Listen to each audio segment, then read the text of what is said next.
अगर आप अच्छे अधिकारी हैं तो आपका फर्ज बनता है कि आपके ऑफिस में सूचना के अधिकार का प्रयोग ठीक तरीके से हो, केवल नाम का ना हो, ठीक से हो। आजकल सूचना के अधिकार का उपयोग रोकने के लिए गैंग बने हुए हैं। क्या करते हैं, जैसे मान लीजिए कभी खेल खेल रहा हूं ना, सूचना के अधिकार से खेल के देखिए, ऐसी मजेदार चीज है, गजब चीज है, गजब। और सूचना के अधिकार का एक प्रयोग और इसी क्लास के एक बच्चे ने किया। इथिक्स में मैंने एक बार पढ़ाया कि इसका क्या महत्व है। एक लड़की का ज्ञान चक्षु खुल गया उससे, उसने कहा बस अब तो मैं देख लूंगी सब कुछ। तो हुआ ये कि वो जैन लड़की थी, तो मैं उसका नाम भी भूल गया, 3-4 साल पहले की बात है, उत्तर प्रदेश में कहीं की थी। अब समझिए कि ये मोहल्ला है जहां वो लोग रहते हैं, जैन परिवार बहुत सारे रहते हैं। ये मुख्य सड़क है और यहाँ से एक रास्ता है जहां से वो जाते हैं, एक ही रास्ता है। सब वहां से पैदल जाते थे मुख्य सड़क के लिए, फिर अपना यात्राएं होती थी। अब क्या हुआ कि इस सड़क पर करीब 8-10 दुकानें खुल गई कसाईयों की, मांस की दुकानें, बकरा मुर्गा मछली वो सब। अच्छा, बकरे की दुकान पे आपको बकरे टंगे हुए देखते हैं 5-6 यूनिफॉर्मिटी के साथ, तो देख के अच्छा लगता है, ठीक है, लेकिन उनके अंदर का मसाला भी रखा और नीचे थोड़ा खराब लगता है। अंतड़ियां पड़ी हैं, ये पंख पड़े हैं, तो मतलब ऐसे मुझे खराब लगता है। मैं शाकाहारी हूं ना, आपको हो सकता है मुंह पानी आता हो कि कितना अच्छा मांस है, मजा आ गया, अभी यहीं चाट लूं इसको, मैं, सब मन हो सकता है किसी का मन करता हो। जैसे हमें नहीं अच्छा लगता क्योंकि हम शाकाहारी हैं, हमें नहीं अच्छा लगता। वो जैन मोहल्ला था। अब जैन मोहल्ले के लोग बड़े परेशान थे, तो मैंने जिस दिन सूचना का अधिकार पढ़ाया, हम पढ़ेंगे टॉपिक नंबर 6 या 7 पे पढ़ेंगे, तो उस दिन वो मेरे पास आई, उसने कहा सर ऐसी ऐसी समस्या है, क्या कर सकते हैं। मैंने कहा कुछ नहीं, अधिकारी को लिखिए, 10 रुपए का पेमेंट कीजिए वहां पर, ऑनलाइन या ऑफलाइन, और लिखिए कि सूचना के अधिकार के तहत मैं निम्नलिखित सूचनाएं चाहती हूँ। मैंने कहा आपको डर तो नहीं लगे अपने नाम से करने में? कोई टेंशन, डरने की बात नहीं है, क्योंकि जीना मुश्किल है पूरे मोहल्ले का, किसी को आगे आना ही पड़ेगा, तो मुझे डर नहीं है, अपने नाम से लिखूंगी एप्लीकेशन। मैंने कहा बस फिर, नहीं तो किसी और के नाम से लिख दो। कई लोग ऐसा करते हैं, तो खबर के नाम से लिख देते हैं, या ईमेल नंबर देते हैं, केवल ईमेल आईडी दिया तो उस पर जवाब आता है। वो साहस वाली लड़की थी, उसने मेरे नाम से लिखा, फिर पूछा सर किसको भेजना है।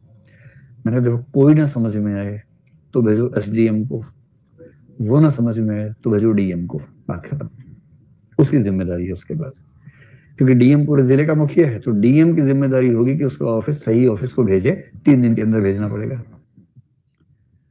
तो उसने सीधे डीएम को लिखा, माननीय जिलाधीश महोदय, सूचना के अधिकार के अंतर्गत कृपया निम्नलिखित सूचनाएं प्रदान करने का कष्ट करें।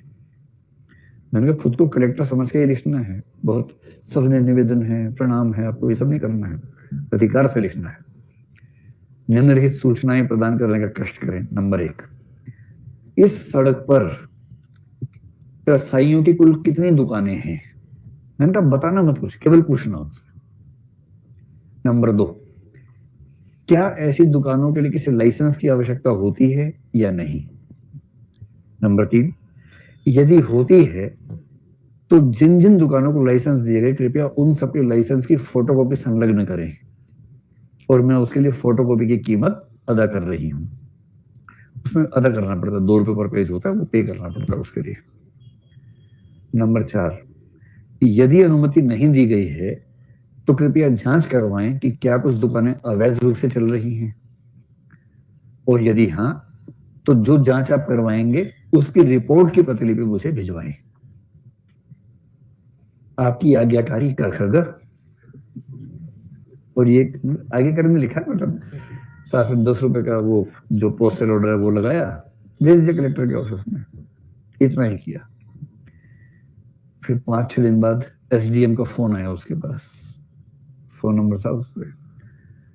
उस एसडीएम से पहले वो मिल चुकी थी एक बार कि सर ऐसे दिक्कत है, उसे भगा दिया था कि चलो चलो चलो, तुम नहीं खाना ना खाओ, जो खा रहे खाना दो उसको। अब उस एसडीएम ने फिर से फोन किया, बहुत मोहब्बत से बात की उस दिन, कि अरे बेटा आप उस दिन आए थे, हाँ बेटा मैं ध्यान, आओ बेटा किस दिन ऑफिस में बात करते हैं बेटा। तो उसने कहा ठीक है सर, मैं कल आ जाती हूँ। फिर नेक्स्ट डे गई ऑफिस में, पूरा ऑफिस स्वागत करने के लिए बाहर खड़ा हुआ था, आइए आइए आइए, अब सब आप सर आप वेट ही कर रहे हैं, आइए प्लीज आइए आप आइए। फिर सर कह रहे हैं कि अरे बेटा हमें तो पता ही नहीं था, हमें तो कल जांच की, 8-10 दुकान चल रही है वहां, तो हमें तो पता ही नहीं था, ऐसी दुकान चल सकती है किसी जगह? किसी जिले में जो एसडीएम को ना पता हो, या पता भी और पत्ता भी आया था वहां से? सीरियसली बात है। और एसडीएम ने कहा कि बेटा क्या लोगे, चाय कॉफी क्या लोगे? तो उसको भी अच्छा लगा, बोली कॉफी मंगवा लीजिए, कोई बात नहीं। ठीक है, तो जब मिल रही है फ्री में कॉफी तो क्यों नहीं पियेंगे भाई, एसडीएम पिला रहे तो क्यों नहीं पियेंगे, पीनी चाहिए। फिर कि डीएम साहब का फोन आया था, मैं डीएम साहब से मिलने गया, बड़े नाराज हो रहे थे कि ये क्या हो रहा है इलाके में, इतना भी ध्यान नहीं रखते। तो बेटा आपसे एक निवेदन है, चिट्ठी वापस ले लो। तो इसको मैंने पहले कहा था, देखो चिट्ठी वापस लेने का दबाव आता है बहुत ज्यादा, वापस मत लेना वरना मामला खराब हो जाएगा। ये बोली कि सर वापस तो नहीं ले पाऊंगी चिट्ठी, मैंने तो कुछ पत्रकारों को बता रखा दिल्ली में, वो कह रहे थे कि अगर जवाब आ जाए और काम ना हो तो मुझे बताना, फिर हम मतलब देश के अखबार में छापेंगे। तो अब दबाव समझ रहे कितना हुआ। उसके बाद एसडीएम ने कहा बेटा अगर हम दुकानें बंद करवा दे तो, फिर इसने कहा तब मैं वापस ले सकती हूँ चिट्ठी, कोई दिक्कत नहीं है। अगले 3 दिन में सारी दुकानें बंद हो गई, एकदम बंद, पूरी गली साफ। और उसके बाद एसडीएम ने फिर बुलाया, गनीमत है कि इसने नहीं कहा कि आप घर ही आ जाओ, मैं फ्री नहीं उस समय। आ ही जाता उस समय, क्या करता बेचारा। एक बड़ी तमीज से अदब से ये वहां गई और फिर उसने कहा देखो बेटा सब दुकानें बंद करवा दी है, देख लिया आपने? उसने कहा हाँ मैंने देख लिया। तो बेटा वापस ले लो एप्लीकेशन, डीएम साहब बहुत तनाव में है। तो उसने कहा ठीक है सर। फिर एप्लीकेशन एक और लिखी कि मैंने जो सूचनाएं मांगी थी मुझे अन्य स्रोत से प्राप्त हो गई हैं, अब मुझे इसकी आवश्यकता नहीं है, कृपया उस पत्र को खारिज समझें। तो साइन किया, वो पत्र गया, डीएम ने राहत की सांस ली, एसडीएम ने राहत की सांस ली, दुकान वालों ने अलग जगह ढूंढी अब कहाँ लगाएं। ये ताकत है सूचना के अधिकार की। इसलिए अगर जनता के पास सूचनाएं हो पर्याप्त तो बहुत सारी गलत चीजें समाज में चल रही हैं वो अपने आप ठीक हो जाती हैं, ये विश्वास काम करता है।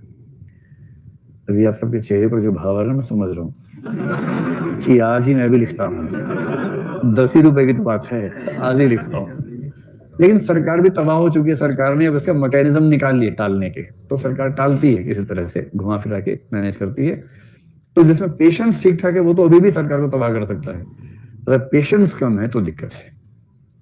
मतलब पहली बार में क्या बोलेंगे, 30 दिन का समय है, फिर जवाब आएगा आपका पत्र लोक हित में नहीं है, इससे कोई लोक हित नहीं सध रहा, इसलिए सूचना नहीं दी जा सकती। अब इसकी अपील करनी होगी, अपील वाला जवाब खराब से देगा, सेकंड अपील करेंगे, तो सेकंड अपील में जाके चीजें ठीक होने लगती हैं, लेकिन उतनी पेशेंस कम लोगों के पास है ना। और जिनके पास ज्यादा है उनमें से कुछ की हत्या हो गई, क्योंकि वो सरकार के जो गैंग चल रहे हैं ठेकेदारों के, उन पर